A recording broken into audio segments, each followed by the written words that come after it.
How's everybody doing after lunch? Okay, a little loud. Sorry about that. All right, let's see if everybody's coming in. I think Denise will be the last one in. I know lunch is going to be a little bit, after lunch will be a little bit challenging, so bear with us. I know that everyone kind of gets that sleepy, lull, full stomach going, so we'll hope to get going here. All right. We got everybody, Denise? We got everybody? Anybody else in the lobby? All right, perfect. All right, so I have the pleasure to introduce today somebody who's unfortunately not on our schedule, but Michael Mbezes has sent Keith Mayers to join us today in his stead.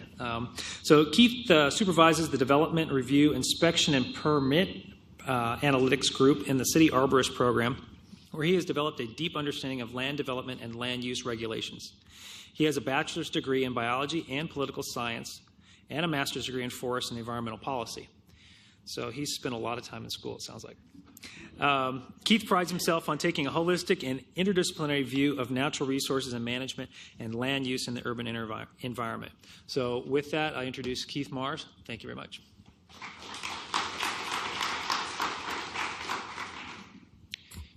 Well, guys, thanks everyone for being here, and I'll start this out with, bear with me for a little bit. This was put together a couple hours ago. Michael's out of town and had forgotten about this presentation.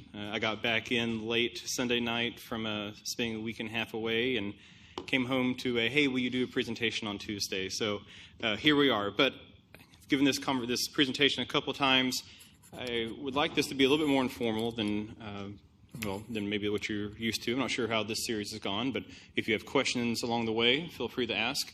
So let me tee this up a little bit differently than what the booklet says. The booklet was about high-value trees and caring for trees. We're going to take a little bit of a different departure. Years past, I've been told that the real questions about trees in this context has been about the regulatory issues. When do you need a permit? When do you not? Situations such as that. So the majority of this presentation is going to focus on that issue.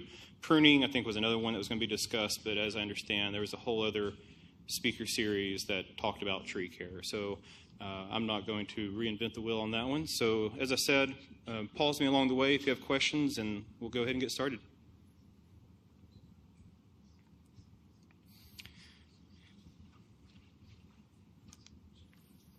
Let me step back from this for just a second before I get into it. So how many people are actually in the city of Austin or do work in the city of Austin? Okay, so the majority of people here. Okay, I'll try and broaden out to kind of some broadly applicable things, but most of this talk is going to be germane to working in the city of Austin. So in Development Services Department, we have two large programs. We have the Urban Forest Regulatory Group, which is my group. We deal with development regulations. We deal with development inspections. We have permit analytics and GIS group. And then we have the planning, disease management. We have an oak-willed arborist on staff. We have a whole other wing that deals with planning, disease, outreach, education. So funneling that down, this is primarily going to deal with the development aspect of that. But if you have questions about what we're doing from a planning or disease management, I might be able to touch on that as well for you guys. So we're going to talk about regulation purview. Where do regulations apply? Overview of some of the ordinances as it pertains to trees.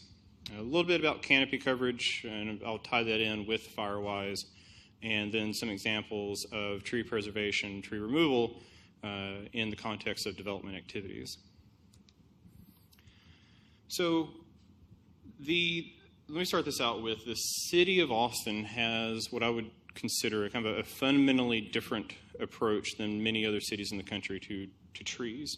The city of Austin has had a tree preservation ordinance since 1983. A lot of folks don't realize that. A lot of people think that the Heritage Tree Ordinance was in effect our first tree ordinance, and that before that the ordinances really didn't have much teeth. And though certainly the Heritage Tree Ordinance has strengthened tree regulations, we have had a tree preservation ordinance for 30 years.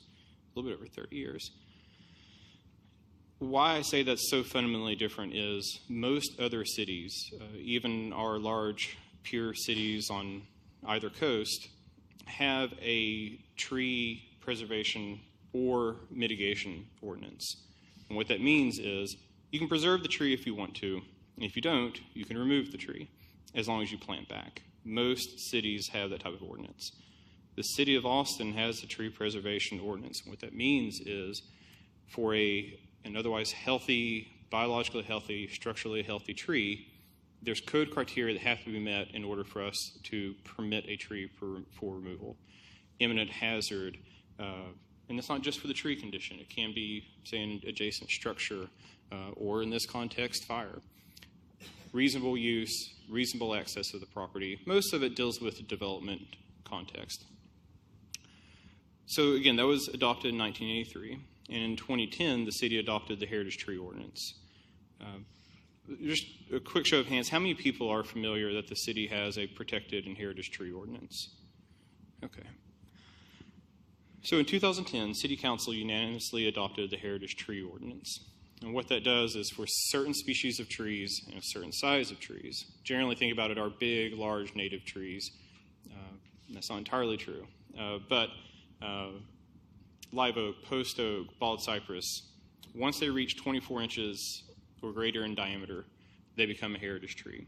The review process and the process for removal, if someone chooses to do that, is more or less the same, except until the point where a 30-inch and greater tree requires the Environmental Commission and ultimately Land Use Commission to decide on permitting removal of that tree. In terms of the practitioners in the room, it's very important to know that the City of Austin tree regulations only apply in the city's zoning jurisdictions. The zoning is what enables us, because it's a statutory authority, to regulate tree preservation and removal. So therefore, it does not apply in the 2-mile or 5-mile ETJ. There is one exception for those that do either work on city projects or city employees. City projects, even if they are city-owned land that's outside of the city jurisdiction, is still subject to city regulations, including the tree preservation ordinances.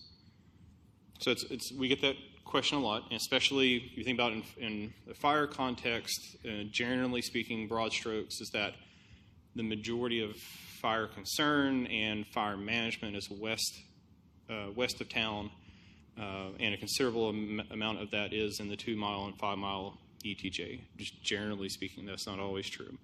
But if you're in the 2-mile or 5-mile ETJ, then the city tree regulations do not apply. So all that's found in what's called our Land Development Code, and it is just that. It is the code for how one goes about developing their piece of property. The Land Development Code spells out the codification of we protect trees, we protect critical water quality zones, we protect critical environmental features, so on and so forth. Then we transition to, well, okay, this tree is protected. Now, how do you go about protecting it? Or how do you go about seeking permission to remove it? And those tree protection rules are in what's called the ECM, the Environmental Criteria Manual. Those are the rules for how we go about protecting trees. Again, more so for the practitioners, an important thing to note is not only do we protect the physical tree itself above ground, but the root system of the tree as well. In code speak, it's called or in rule speak, it's the critical root zone.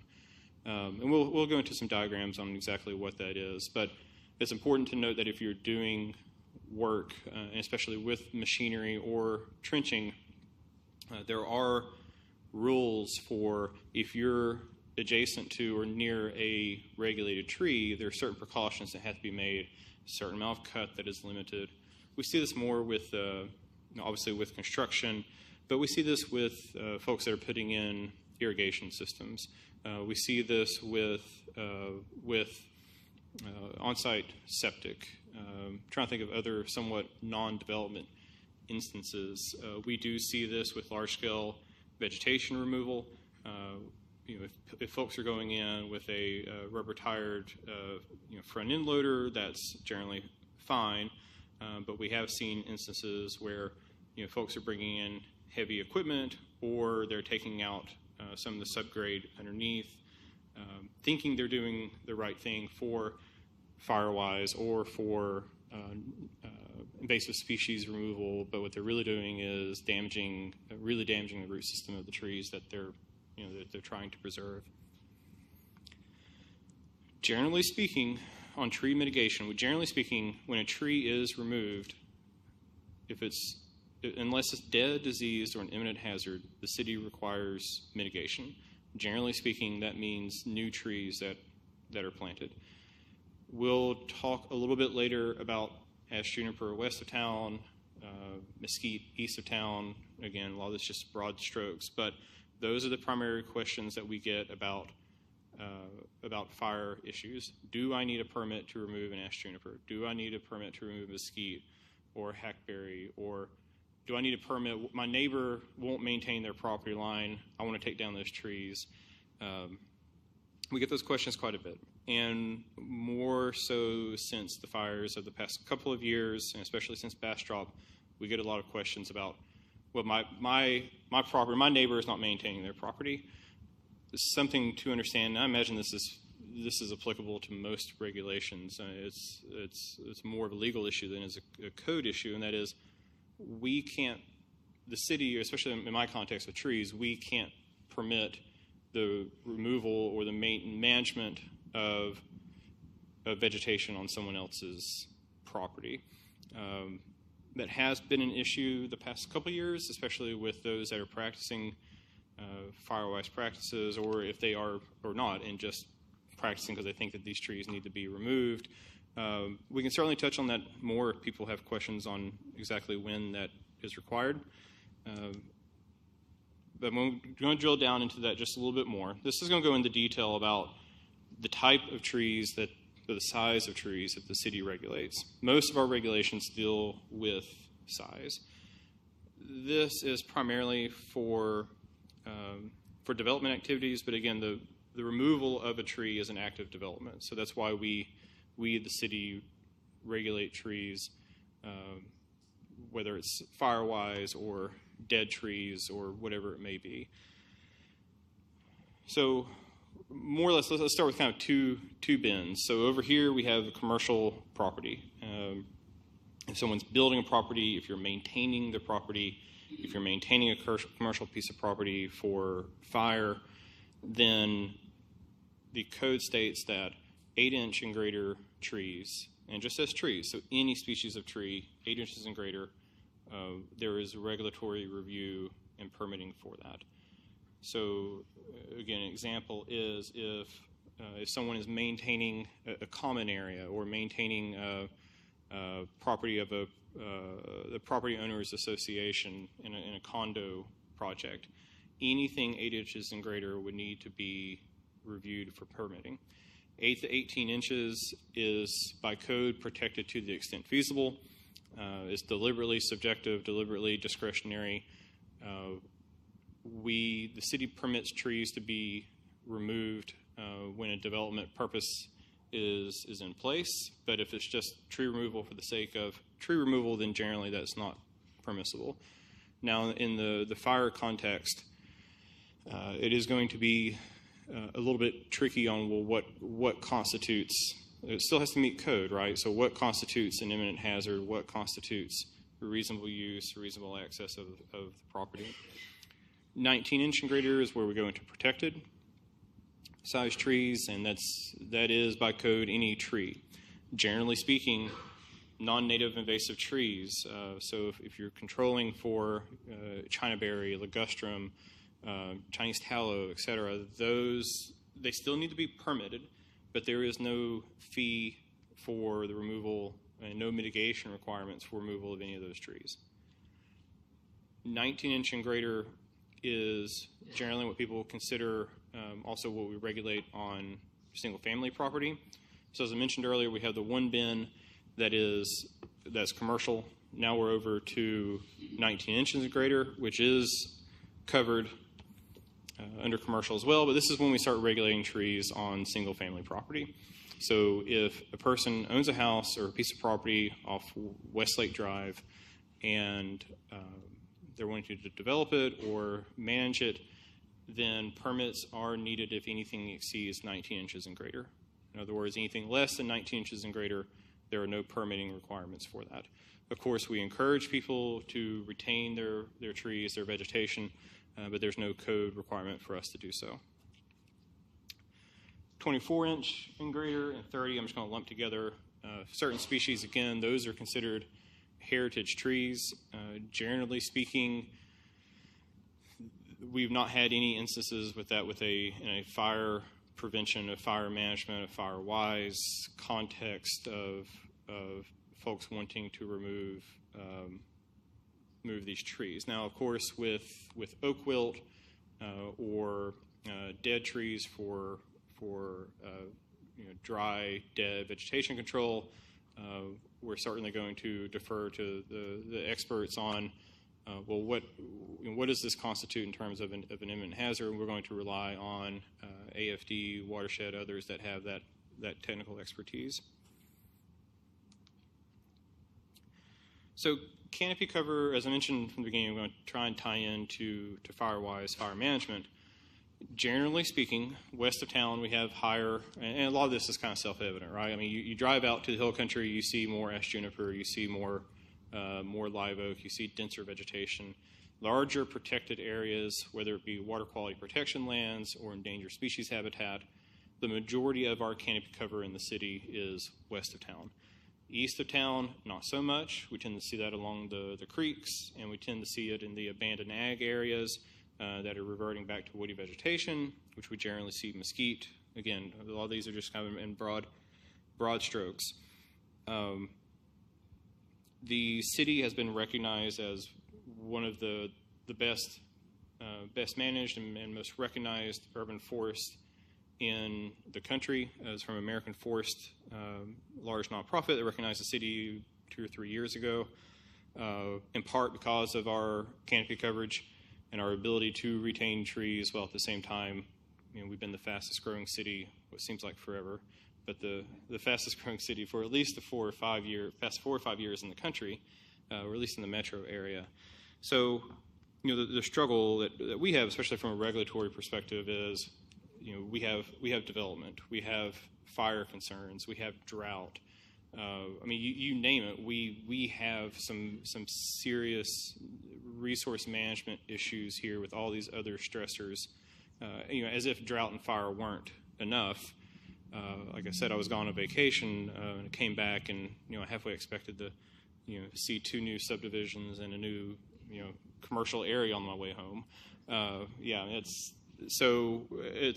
We've got a lot of things to balance in the city, and in this context, Firewise is one of those things of how much vegetation, how should it be removed, and again, I know we have a lot of experts in this room that we're going to, as this conversation continues, we're going to rely on heavily of making sure folks are able to protect their house and their property, but at the same time, as I say, kind of protect the golden goose why a lot of people are moving here in the first place, and that's the quality of life. Generally speaking, for the whole city, in aggregate, we have about 35% canopy coverage. I think it ranges all the way from like 5% in some areas east of town up to like 90% west of town.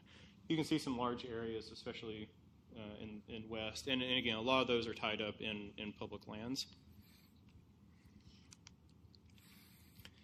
So we're going to dabble into a few examples of development. I'm going to really try and tie this into some Firewise or vegetation management issues.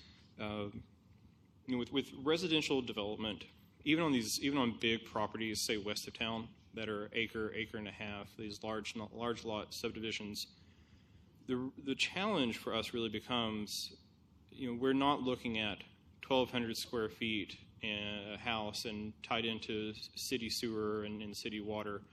What we're seeing is, even on these acre and a half properties that have a lot of trees, you have driveway, you have water, you have electric, all that requires trenching.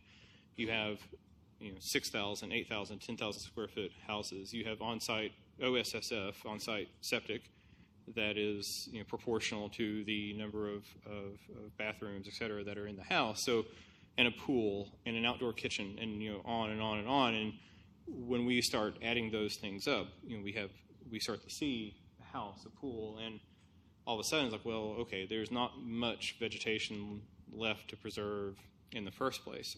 And then on top of that, when the owner moves in, they say, well, okay, well, do I have a fire hazard issue? Do I have a concern for fire? And that's certainly where we have a bit of challenge too, right? Because like I said, the city has a tree preservation ordinance, but at the same time, we do allow trees to be removed for reasonable use, reasonable access of the property. So what I can say in terms of Firewise is, for those that are the practitioners, if you're able to get in early in a development process, we talk with that with the landscape architects. We talk with that with about anyone, the builders coming in early, and treating this project in a holistic manner, treating it in terms of thinking about the considerations of the spatial arrangement of where are things going to go, so that we can preserve the best trees, the healthiest trees.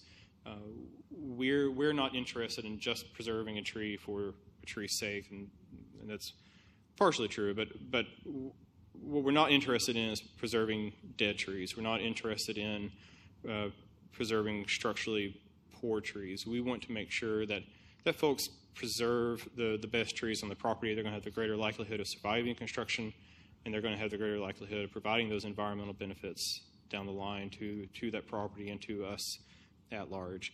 So when we're looking at it from a fire context, think about where that pool is going, think about where that house is going, or the driveway or the garage, et cetera, with an eye towards, let's just not preserve a tree for a tree's sake, let's preserve the best trees on the property. The reason I say that is we see that a fair amount where someone is designing a property and all they see is the critical root zones on a piece of paper. They might not have even been to the property, and we'll meet them outside, or one of my staff will go out and look at the property and say, okay, well, that tree is not even there. That tree is measured at 20 inches, but it's really 3. Being a bit facetious, but it really pays to go to the site. It really pays to work with others that are involved in a project. So this is an example of a commercial piece of property, detached condo property. These are the protected trees on the property. There's a lot of considerations with land development. Obviously now, more so now, fire being one of those, especially for the single-family subdivisions that are being built west of town. Some of the larger office projects that are popping up out there still, but this really applies anywhere. Is again thinking about land management, thinking about vegetation management. Again, whether it's invasive species or it's Firewise. We, generally speaking, we live in an urban environment, and it's only going to keep urbanizing. So there's not much natural resource management in this city. I'll wrap up with this one. When I went to was in grad school, I had no idea there was even this real world of land development and environmental regulations and tree regulations. I went to University of Tennessee, and most people, and you probably even now, think about fire, think about natural resource management in this kind of pastoral setting or this large forested area. And the reality is, most of us don't live in those environments anymore. Most of us don't invest in those areas. You think about where our largest public lands in Texas are, and besides a few small state parks, it's a 7-hour drive out to West Texas. Most of it is up to the private landowner, the small parcel landowner. We're seeing more and more fragmentation of lands, especially with land development, right? I mean, that's generally the nature of land development, especially with the raw pieces of property, of taking large single-tract properties, subdividing it out. And generally speaking, in my impression, fire management, Firewise, is not part of that conversation until the subdivision is built, the homeowners association forms, and then says, oh, we live next to a preserve, or oh, we live next to an undeveloped piece of property, or we're concerned about the vegetation that was left on the property. So, and the same applies. It's not just a fire hazard or fire management. It's, well, what kind of condition were these trees in before they started development? What kind of condition are these trees in now? And even if someone meets code requirements for protecting a tree, and undoubtedly the trees are still impacted by development, even if they meet our code requirements. That really doesn't say that the tree is going to live or die for certainty, but it's certainly something to take into consideration, especially when it comes to preventative work. And that's why I preach the idea of getting in early on projects. And again, if it's fire, if it's landscape architecture, if it's irrigation, getting in early on a project is invaluable to try and treat the site in a holistic manner. So with that, I wouldn't bore you guys to death. It was a little bit informative. Tree regulations, some of the examples of land development, try and keep a holistic approach to Firewise and all the other considerations in an urban environment. We have a lot of resources, very fortunate in the city to have so many resources that are aware of wildland urban interface issues. I'm not one of them in particular. But I know that we have Ryan with Watershed and many others, Josh with AFD and many others in the city, excellent resources. So are there any questions? Yes, ma'am. Thank you. So the question was, at what height do you measure a tree for regulatory purposes? So we measure what is called diameter at breast height. That is 4.5 feet above the ground. As with everything, there's a few different ways of measuring the tree, but generally speaking, 4.5 feet above the ground. And you would measure the circumference, divide by pi, or if you have a diameter tape, you measure the diameter. If the tree branches below that 4.5, then you measure the separate stems. It gets a little bit convoluted, complicated after that, but generally speaking, 4.5 feet above the ground, single stem tree, measure the diameter of that tree. Ash juniper, which is probably a little bit of a concern, becomes a bit of an issue. You would measure, if you have a 10 stem ash juniper, you would take the largest stem and then half of every one after that. And that's how we measure. That's just how the code is set up. That's how it measures. So that's how we measure ash juniper. Any other questions? Yeah. Yes, ma'am.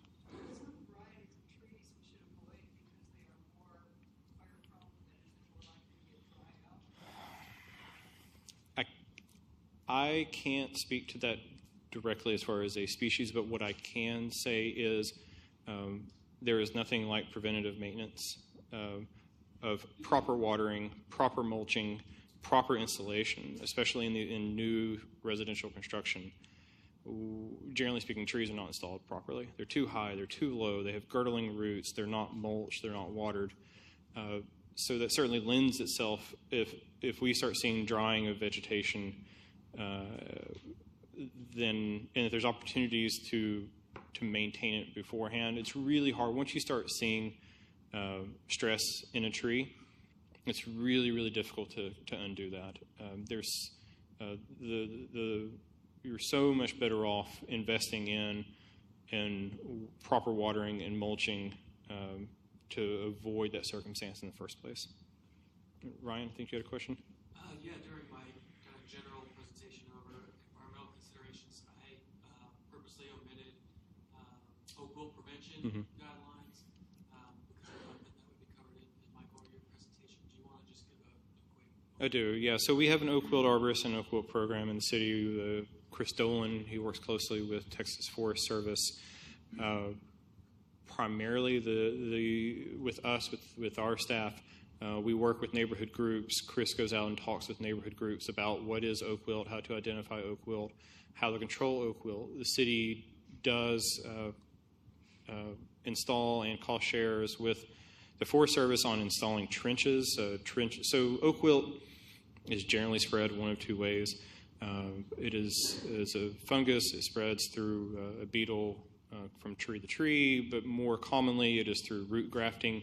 You have a live oak over there, you have a live oak over here, the root system's interconnected. One is exposed to oak wilt, the fungus grafts onto the other tree, and then the other tree has oak wilt. Trenching is something the city does, and others. It's a common practice of severing that root system between trees in the hopes of preventing the spread of oak wilt, especially given that most oak wilt is transmitted in that manner. So we have some technical expertise on how that's done. We can work with neighborhood groups on kind of the consultation of that. I don't think we can pay for private property trenching, but the city does it on public properties. Forest Service might be different. I'm not entirely sure. One of the common things we see with oak wilt, people getting confused between. So the great one is always in March and April. For those of you that are familiar with live oaks, live oaks are, I guess, for practical speaking, semi-evergreen. They'll drop their leaves in March, and you can always tell when that happens because Chris and all of us get a number of phone calls that people are scared that their tree has oak wilt. It's dropping their leaves, and really it's just exchanging its leaves. Oak wilt, one of the telltale signs, and I wish I'd put that in a presentation, is the leaf, especially with live oak. I mean, you'll see it in red oaks. It's another common species that's prone to or susceptible to oak wilt. But generally speaking, you'll see dead tissue along the main vein. Intraveinal necrosis is what it's called. Basically, it's just the tree. If you think about oak wilt and how it happens, is the fungus it arrests or reduces the water transport in the tree. So that's the vascular system. So you start seeing death along the vascular system of the leaf. I mean, in some ways, it's just as simple as that. So that's just something to look for. You can always, the easiest thing to do is just Google our webpage. Just search for City Austin Arborist, and on that page we have some oak wilt information, along with some of this development, and have a YouTube video on a few other things. I think we're probably out of time. Okay. Well, again, thank you guys for allowing me to kind of wing this today. So hope you've enjoyed your time here. All right. Thank you very much, Keith. Thank you very much. Thank you, Keith, for that kind of oak wilt overview as well. It was a nice little touch at the end there. So we appreciate that.